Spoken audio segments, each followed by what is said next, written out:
નમસ્કાર મિત્રો, અમારી પીકે ગુજરાતી ચેનલમાં તમારું સ્વાગત છે। મિત્રો, બાંગ્લાદેશના કુમિલા જિલ્લામાંથી એક ધ્રુજાવી દે તેવા સમાચાર સામે આવી રહ્યા છે, જેમાં મુસ્લિમોએ હિન્દુ મહિલાના ઘરમાં ઘૂસીને બળાત્કાર કર્યો હોવાના અહેવાલ મળી રહ્યા છે। આ ઘટનામાં આરોપીઓએ મહિલાનો બળાત્કાર કરીને તેનો વિડીયો બનાવીને સોશિયલ મીડિયામાં વાયરલ પણ કર્યો છે। ત્યારે પોલીસે પીડિતાની એફઆઈઆરના આધારે 6 આરોપીઓની ધરપકડ કરી છે।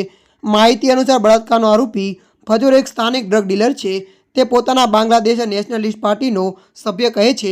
તેની સામે ધામધમકી આપીને ખંડણી વસૂલવાના કેસ નોંધાયેલા છે। પીડિતાના પરિવારનું કહેવું છે કે તેમણે ફજોર પાસેથી 50,000 રૂપિયા ઉછીના લીધા હતા, જે તે પરત કરી શક્યા નહીં, જેથી આરોપીએ આનો જ બદલો લીધો હતો।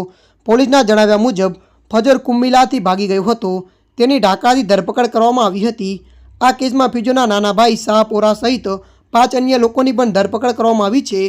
વિડીયો પસારી કરવા બદલ માહિતી અને સંદેશાવ્યવહાર ટેકનોલોજી અધિનિયમ કલમ હેઠળ 5 અન્ય આરોપીઓ સામે કાનૂની કાર્યવાહી શરૂ કરવામાં આવી છે। ત્યારે મિત્રો, હાલ માટે આટલું। મળીશું નવી અપડેટ સાથે। જો તમને અમારો વિડીયો પસંદ આવે, લાઇક, શેર અને સબસ્ક્રાઈબ કરી નાખજો। ધન્યવાદ।